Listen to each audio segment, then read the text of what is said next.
Hey, it's Tuesday, 6:46 a.m. in the morning for me. I had a very bad night of sleep last night and racing brain. One of the ideas I had was that I've got these beautiful audiobooks recorded by the masterful and award-winning X.E. Sands. And at least for me, it is the most surreal thing to hear my book read by a celebrity of her caliber.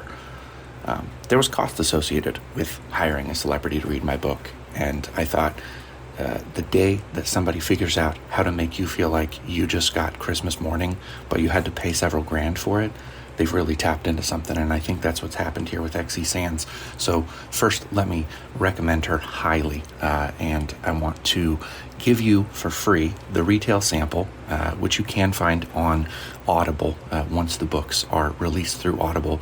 But I'm going to give you the retail sample of The 9 Lives of Marva de Longhai, followed by the retail sample of The 8-Ball Magic of Susie Q. And I'll have just a short little hello, this is the author again in between the samples so that you can differentiate between them. Two things here.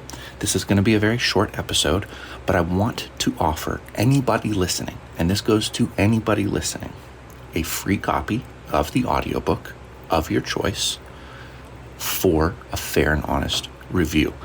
That means that you have to leave your review on Amazon and let the Amazon people know that you received an audiobook in exchange for a fair and honest review. We do this all the time. Usually they're called ARC copies, but in this case, my book's already published. So it's important that you let people know that you received a free audiobook in exchange for a review. Secondly, if you're going to take me up on this offer, then I am going to hold you to a deadline.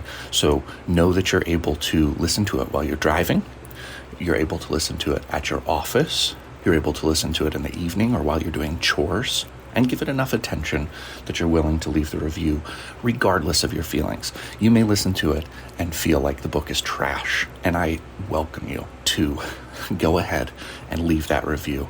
But I need to hold you to a deadline because it is incredibly difficult to get readers and listeners to leave reviews. And I don't know if you're aware of this, depending on whether you're a writer listening to my show or a strictly reader. I think I have a population of both who tune in to the show. And if you're only a reader, you might not know that Amazon does some tricky magic of its own when a book hits 10 reviews, 12 reviews, 25 reviews, and 50 reviews. Currently, I have 35 reviews for The 9 Lives of Marva de Longhai. It's doing really well. I only have 2 reviews for The 8-Ball Magic of Susie Q. I think some of those will organically start to populate, but I sure could use your help. So if you want a free audiobook, just let me know in the comments if you subscribe to my Substack, or you can email me at support@jodyjsperling.com. Super simple email address. I'll get it. I'll get you the the audiobook, get you all set up to go. Again, that's support@jodyjsperling.com. And you can find my name spelled just about anywhere, so I'm not going to spell it here for you, but it does end with a Y. And that's all I've got for you at the moment. Please enjoy the retail sample read by X.E. Sands of The 9 Lives of Marva de Longhai now. Part 1. I leaned against the brick facade outside her office, drawing figures of infinity in the air with my favorite 4-inch pocket knife. My thoughts were as stained as my shoes from wandering every dark alley in Omaha. 2 voices spoke muffled words on the other side of the door. Maybe love, maybe fear. I flicked my knife closed, dropped it in my purse, and turned the knob to see which. With the door open an inch, I paused. First impressions say so much. If I walked in on love, there'd be a happy ending. I didn't want to think about fear. I knew Lyle's grisly baritone anywhere, but my partner's guest spoke with an unfamiliar lilt.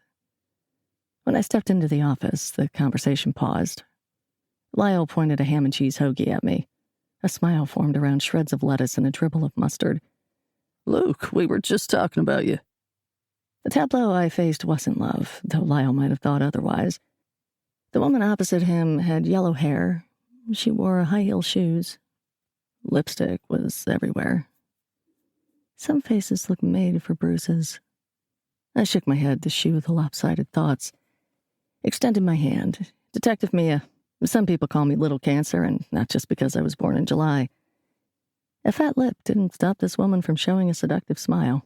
You weren't kidding. She looked at Lyle. Your partner's a real charmer. He took his time chewing a bite of sandwich. She grows on you. Like a tumor, I'm sure. I patted my pockets. I've heard that one before.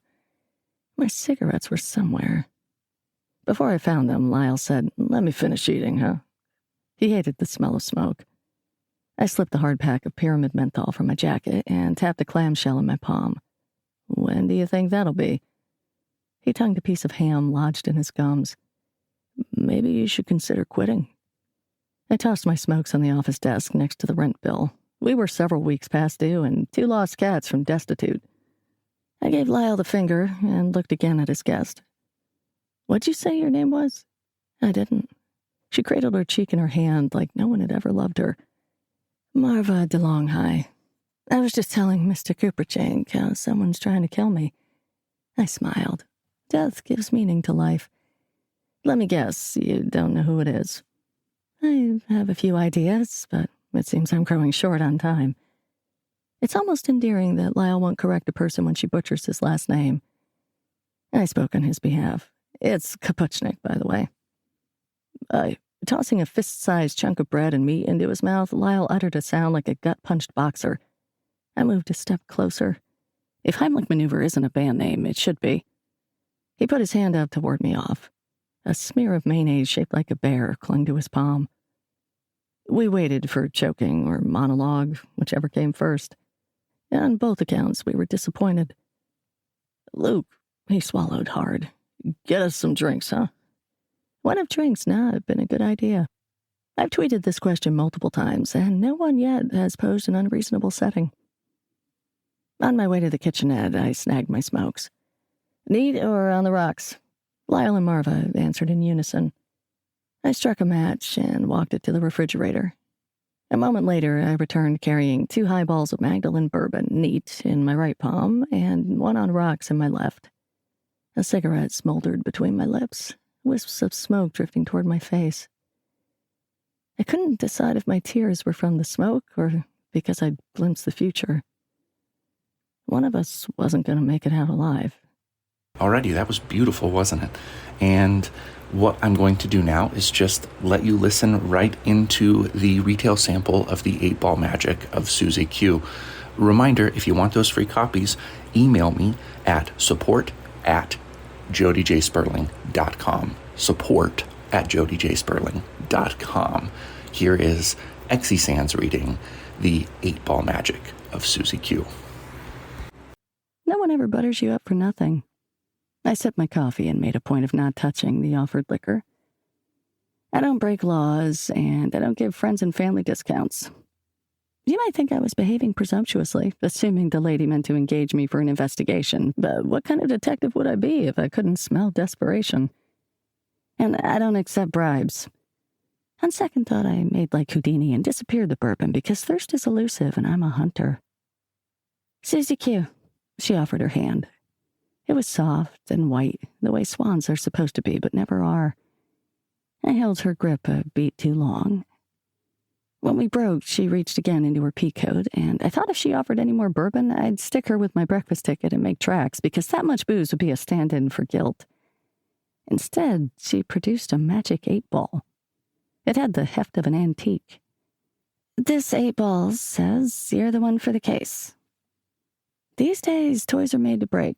Flimsy plastic components, hasty designs, half-assed stickers. When I was a kid, you could shake the magic 8-ball, ask it if the sucker across the table from you ever had a concussion, and brain her in the temple hard enough to make her see whole constellations before the thing said, chances are good. Her 8-ball was that kind. 3 pounds, I'd bet. Did it tell you my rate's $400 a day, plus expenses? I'll give you $600 for exclusive rights. Sandra came by with the coffee pot, asked Susie if she needed a cup. Susie shook her head.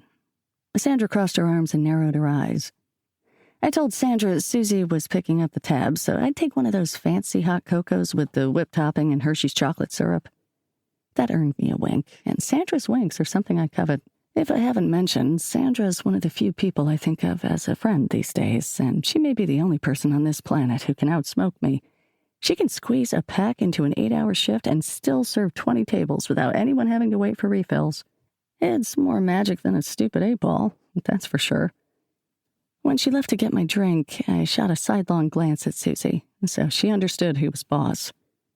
I've already got contracts with clients I can't break just to go exclusive, but I'll shelve the cold cases for $750. It was an egregious overreach, but Susie done it to herself. Never offer someone more money before you start the negotiation. My jaw almost came unhinged when she agreed to the fee. No haggling? Who has that kind of money? I needed a moment to collect myself. It's a deal. She stared at her hands for a moment, so I thought my easy acceptance had given her a case of buyer's remorse. Was she having second thoughts? I knew she wasn't when she flicked her eyes back up. Desperation's more unmistakable than a smile. Don't you want to know what I'm hiring you for? The urge for one of those shooters began to crowd my thinking. At least that's what I'll blame it on.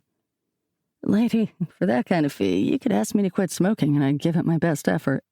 I think you'll probably agree that Exie Sands is a true talent. She's a force.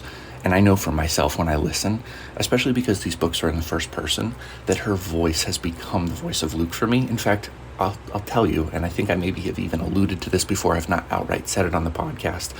I first really recognized her as a reader when she was reading the books of Chuck Wendig. So if you're familiar with him, he wrote The Wanderers, and right now the second book in that series is eluding me. But both beautiful, beautiful books. And Exie Sands is one of a couple of people who narrates those books. And just her way with the characters is phenomenal. And so I started seeking her out. And I started thinking, this is the voice of Luke. Luke is narrating other people's audiobooks. It was a really surreal feeling. So it's cool that I had the opportunity to work with her. Great big thanks to you, Exie, if you ever pop in and listen. Beautiful work. And to all of you who have gotten this far in the random Tuesday episode, remember, I'm giving free copies of the audiobooks in exchange for a fair and honest review on Amazon. But I'm going to hold you to a deadline, and I will not give this book away if I feel like you're not going to follow through with the review, because that's what the free copies are for, is to get a little bit of social proof out there for these books so that I can earn back the expense of having a celebrity narrate my books. Thanks so much for listening to TRBM. No outro this week, except remember, what's the point of telling stories if nobody's listening?